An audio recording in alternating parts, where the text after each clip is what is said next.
Vamos lá, para o Senhor, povo de Deus, Deus continue vos abençoando. Nós vamos dar continuidade a nossos estudos no nosso canal da EBD. Estamos na lição de número 10. Iremos ver nesta lição sobre um tema importantíssimo, que é as profecias despertam e trazem esperança. As profecias despertam e trazem esperança. A princípio, todos entendem que profecia é apenas predizer o futuro, mas profecia, de forma mais específica, traz o sentido de anunciar a vontade de Deus, de trazer aquilo que Deus quer, tanto para o presente ou para o futuro. E essas mensagens, a lição ela vai falar que essas mensagens elas trazem um despertamento. Vai falar de um despertamento ao arrependimento e ao abandono do pecado, abandono da desobediência. E havendo uma receptividade para esse despertamento, para essas profecias que os profetas maiores e menores trouxeram, certamente haverá uma esperança, haverá um renovo, haverá um arrependimento e Deus certamente vai trazer esta restauração. Pois bem, o texto áureo diz o seguinte: bem-aventurado aquele que lê e os que ouvem as palavras desta profecia e guardam as coisas que nela estão escritas, porque o tempo está próximo. Apocalipse 1 e o versículo de número 3. A verdade prática nos diz que as profecias são mensagens que expressam a soberana vontade do Senhor. As profecias são mensagens que expressam a soberana vontade de Deus, tanto para o presente quanto para o futuro. Elas servem para alertar o povo de Deus, produzindo esperança, confiança nas promessas divinas, naquilo que Deus tem estabelecido para o seu povo. A leitura bíblica em classe está em Jeremias 1, 4 a 10, Joel 1, versículo 1 a 3 e Apocalipse, capítulo 1, versículo 1 a 3. Nós não iremos fazer esta leitura, estamos fazendo aqui um resumo geral da lição para nossa edificação. Vamos para a nossa introdução. A palavra-chave que esta lição nos traz é a palavra esperança. Todos os profetas trouxeram mensagens de juízo, mensagem para levar o povo ao arrependimento, mas sempre trouxeram esta mensagem de esperança. No fim, eles sempre trazem uma esperança para o povo, mediante o arrependimento deles. E essa palavra esperança, ela tem o significado de ter esperança, é acreditar que alguma coisa muito desejada vai acontecer.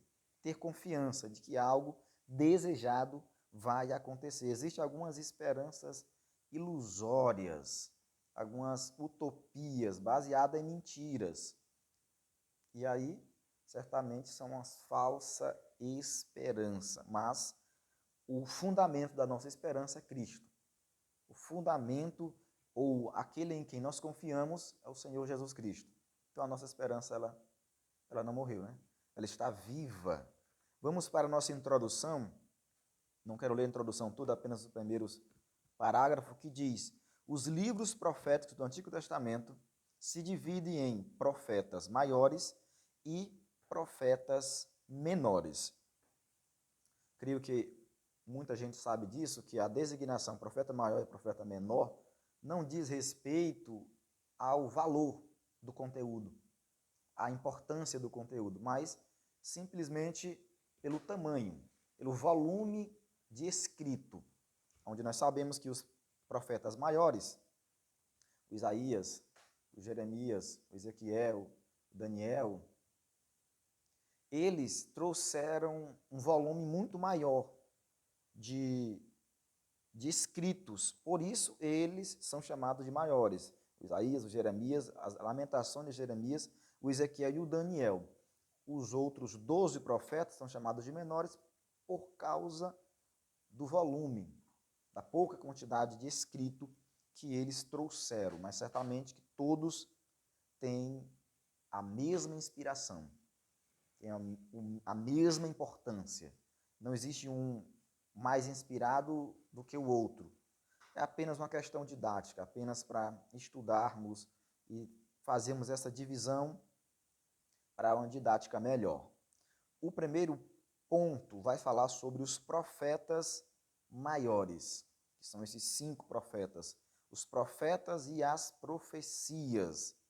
Aqui o autor traz o significado da palavra grega profetes, que significa proclamador e intérprete da revelação divina.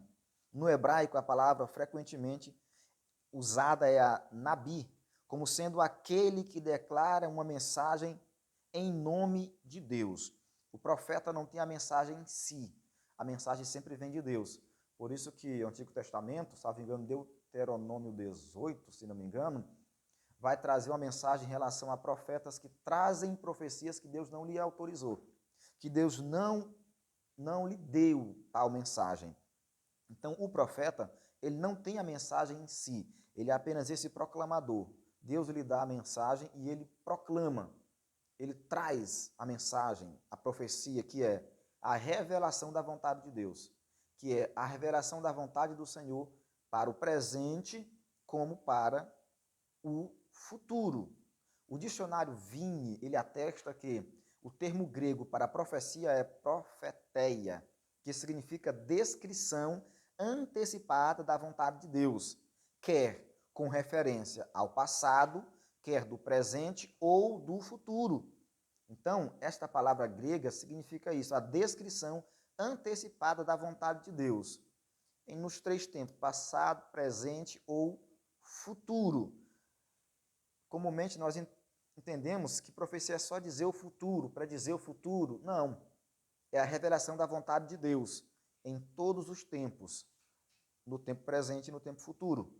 O segundo subponto vai nos falar sobre os profetas Isaías e o profeta Jeremias. Conhecemos muito bem o profeta Isaías pelo o seu relato, que ele chega a ser chamado de até o 5º evangelho, pelo relato que a maioria conhece de Isaías 53. Então, Isaías ele é muito conhecido sobre este relato, mas Isaías também, ele denunciou a rebeldia do povo, ele denunciou o estado de rebeldia das pessoas. Lá no primeiro capítulo de Isaías, ele vai trazer uma declaração dizendo que o boi e o jumento conheciam sua manjedoura, mas o povo de Israel desconhecia o próprio Senhor. Ele apontou também o cativeiro como juízo divino, justamente por causa desta rebeldia, desta rebelião do povo, mas ele também predisse o retorno de Judá ao exílio. Ele trouxe também uma profecia a respeito de Cristo, como o nascimento de uma virgem, a sua descendência de Davi, seu ministério libertador. Então ele trouxe todas essas profecias, trazendo uma denúncia da rebeldia, mas também trazendo essa esperança do Messias que chegaria, que nasceria de uma virgem, que traria novamente o povo e novamente estariam na mesma direção, no mesmo foco. E Jeremias, ele também traz uma mensagem vaticinando a queda de Judá por causa do pecado. Ele anunciou também a restauração do remanescente. Veja que eles trazem uma mensagem de advertência, de despertamento, de juízo, mas eles sempre trazem uma mensagem de restauração, uma mensagem de renovo dos remanescentes. E Jeremias também trouxe esta mensagem de renovo, de restauração. E nas suas Lamentações, o livro de Lamentações, ele é um registro do clamor de Judá pelo perdão divino. Ali, Jeremias, nas suas Lamentações, ele demonstra o estado calamitoso que estava o povo de Judá, e ali ele traz um rogo, ele traz ali os seus pedidos, a demonstração de humildade, uma demonstração de reconhecimento, de pedindo perdão pela ação pecaminosa. Então, Lamentações, ele traz esse registro, desse pedido de perdão, desse reconhecimento da sua rebeldia. Então, indo para o terceiro subponto, os profetas Ezequiel e o profeta Daniel. O profeta Ezequiel, ele trouxe também, ele profetizou também a respeito do exílio de Judá. Ele trouxe essa mensagem demonstrando que o povo estava com um coração obstinado, teimoso, um coração duro. E Ezequiel também ele foi levado, ele profetizou no cativeiro. Ele estava no cativeiro, lá, profetizando, mas ele também traz uma mensagem no capítulo 3 de restauração, de arrependimento, a qual certamente é condicional, né? Se o povo se arrepender, haverá a restauração, haverá a libertação. Então, Ezequiel, no cativeiro, ele também lembra dessa restauração, e ele lembra que para esta restauração se faz necessário o arrependimento. Para que houvesse restauração, se fazia necessário o arrependimento do povo. E o nosso profeta Daniel, que é muito conhecido por aquela primeira parte de Daniel, que traz um relato daquela trajetória dele e dos 3 amigos dele. A segunda parte já traz um relato de uma revelação do futuro. Daniel ele também foi para o exílio, porém ele estava na corte, ele estava como um dos oficiais. Ele entendeu que o cativeiro iria durar 70 anos e passou a clamar por misericórdia. Como resposta, Deus lhe revelou o tempo da restauração da nação, a vinda de Cristo, o advento do anticristo e o julgamento final. E essas profecias despertam esperança e reconciliação. Então, o Daniel, ele lendo as profecias, ele entendeu que o cativeiro já ia durar esse período, mas ele também trouxe uma mensagem final de restauração. Todos os profetas trazem advertências, mas sempre eles trarão mensagens de restauração, de libertação. Então vimos aqui esses profetas maiores aqui, o Isaías, o Jeremias, as suas lamentações, o Daniel e o Ezequiel. Vamos para o segundo ponto, que vai falar dos profetas menores, que nós sabemos que são 12 profetas, os profetas menores. O primeiro subponto vai falar sobre os profetas do reino do norte, que são apenas 2, o Amós e o Oséias. Esses 2 profetizaram dentro do reinado do norte. Houve esta divisão, reino do norte, estava ali a sede em Samaria, e o sul, salvo engano, que era Jerusalém. O profeta Amós, ele profetizou quando Israel vivia numa grande prosperidade. Israel estava numa prosperidade muito grande quando ele profetizou. E esta prosperidade, ele denuncia que havia suborno, corrupção, injustiça. Em razão disso, ele vaticinou o cativeiro como julgamento. Ele, vendo a situação do povo, apesar da grande prosperidade, mas ele viu que aquela prosperidade não era uma prosperidade genuína. O povo estava num estado de corrupção total, de injustiça. E os profetas menores, eles trazem muito essas mensagens, denunciando a questão da injustiça social, do desprezo pelos pobres. E eu creio que é uma mensagem que se encaixa plenamente com o nosso tempo. O desprezo pelos pobres.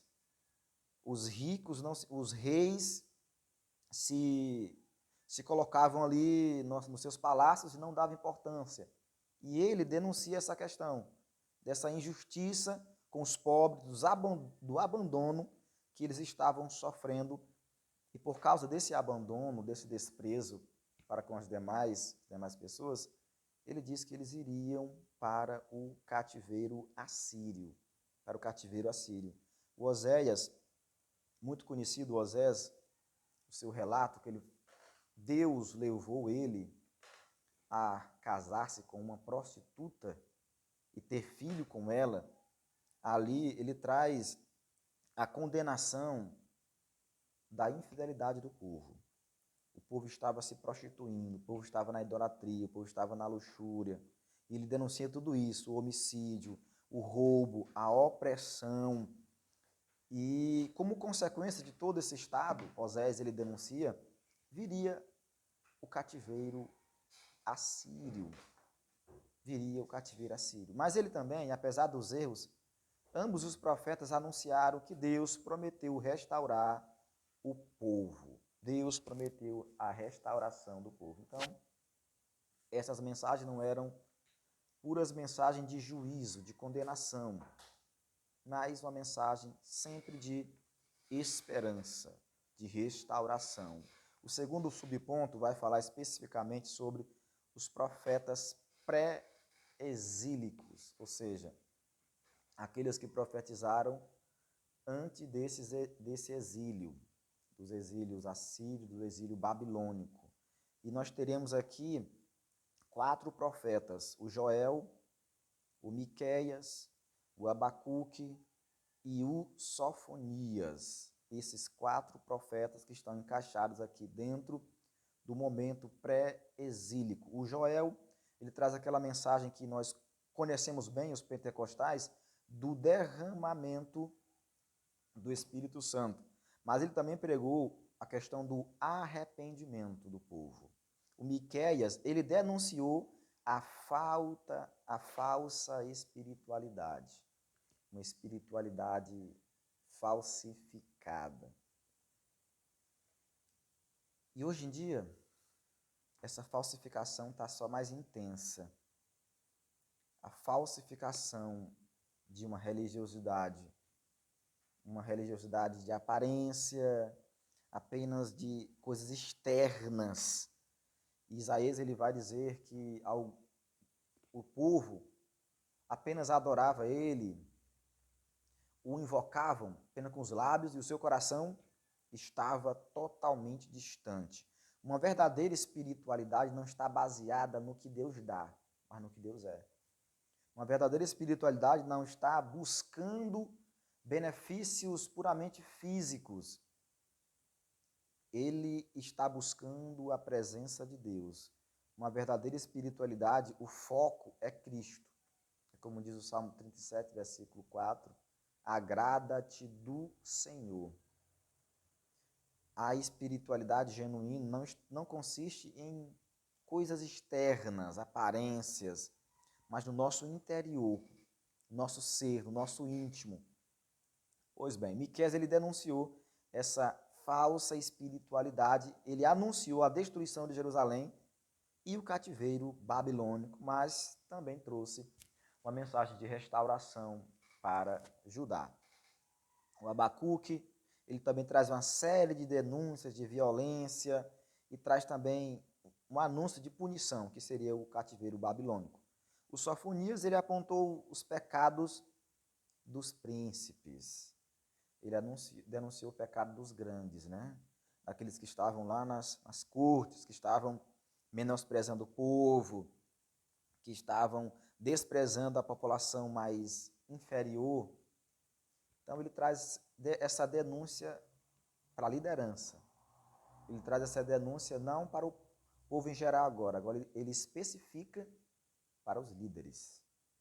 Ele vai diante da liderança do povo de Israel naquele tempo, do povo de Deus naquele tempo, e fala do estado que eles estavam vivendo, eles falam do desprezo que eles estavam fazendo, para que eles pudessem retroceder, né?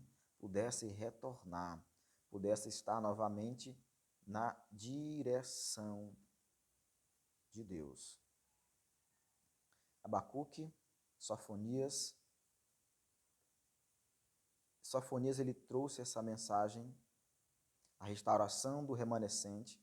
Todas as profecias abordam juízo, mas enfatizam também a misericórdia divina em prover o livramento.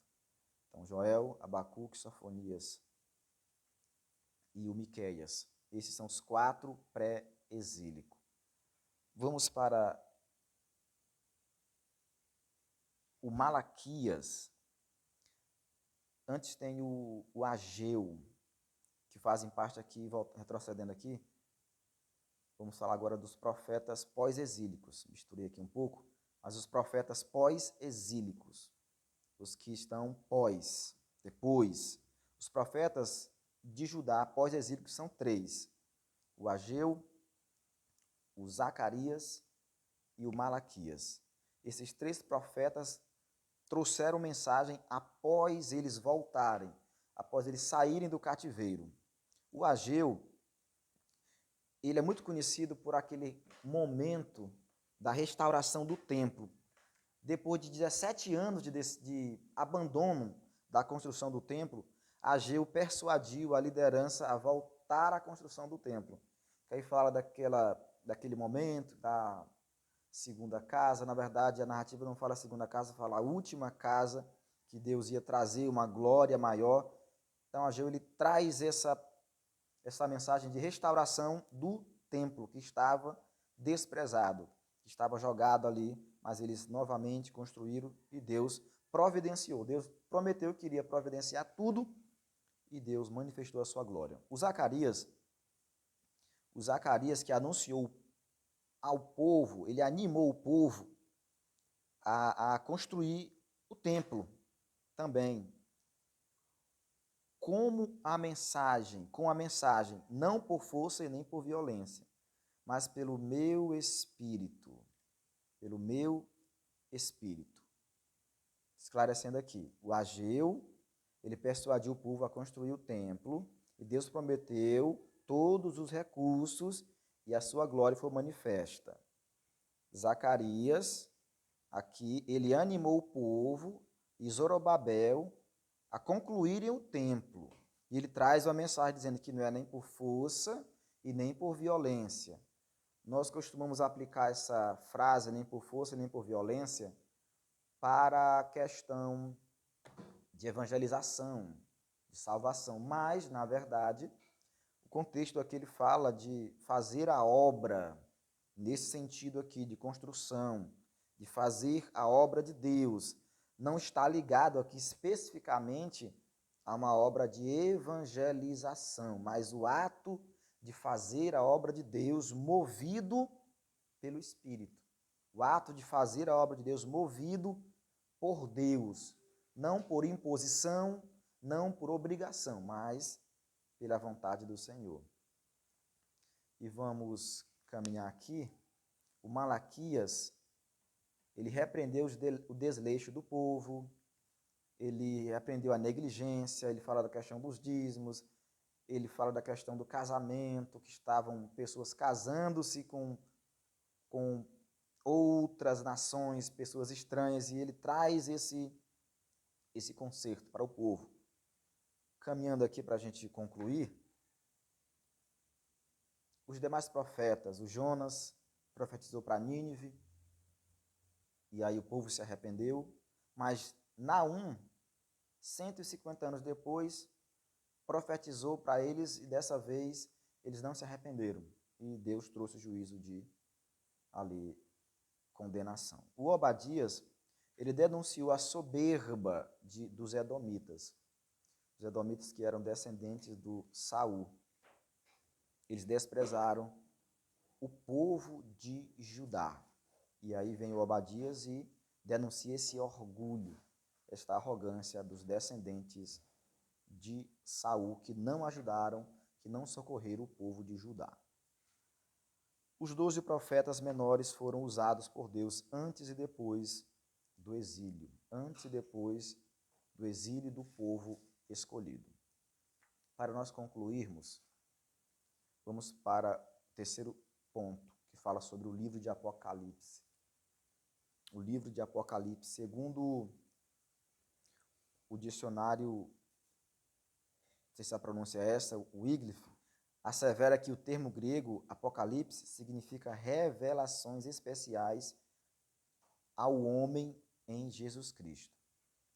Então, o livro de Apocalipse ele é muito amplo, muito conteúdo, certamente seria necessário um estudo só para ele, de forma detalhada, mas, em resumo, ele traz essas revelações especiais ao homem em Cristo Jesus, que nós sabemos que foi através do apóstolo João, na ilha de Patmos, lá, que ele foi exilado no reinado de Domiciano, ele esteve lá e escreveu essas revelações por volta, salvo engano, de 97. O segundo subponto diz sobre uma mensagem de esperança. Na revelação de Cristo a João, ele diz: escreve as coisas que tens visto e as que são, e as que vão acontecer.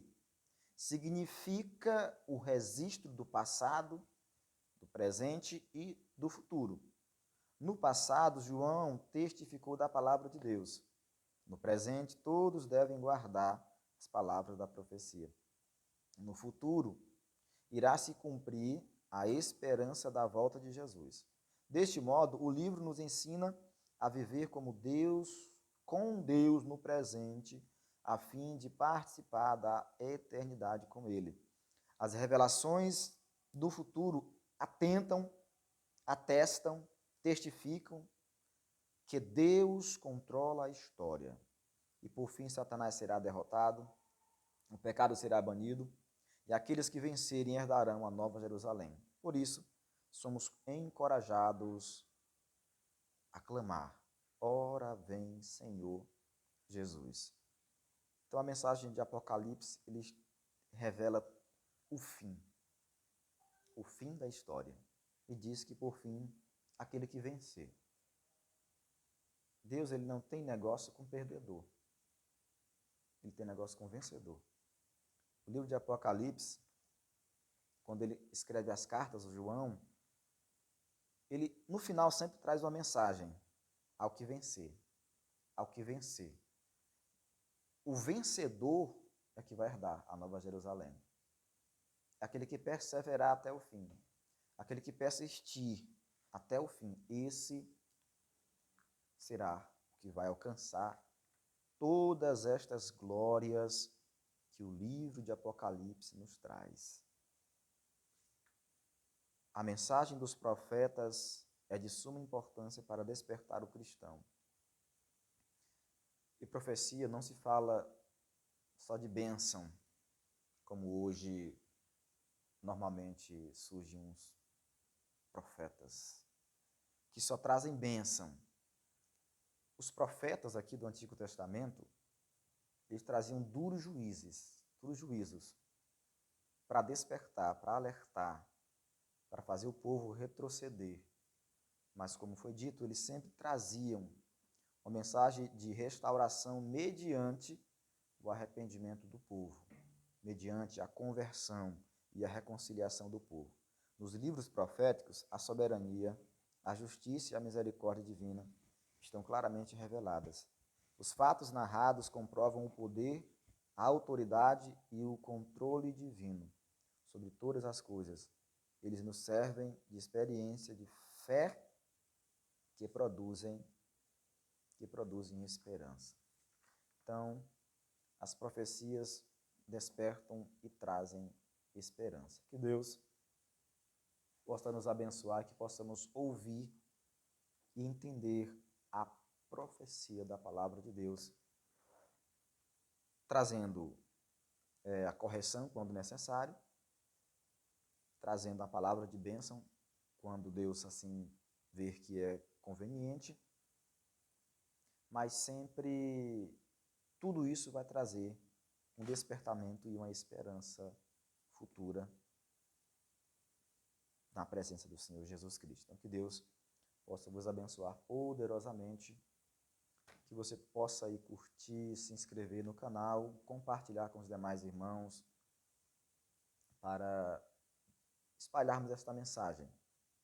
Que Deus possa abençoar todos vocês que estão assistindo, os que já se inscreveram. Deus abençoe os que não se inscreveram, inscrevam-se em nome de Jesus. Fique na paz.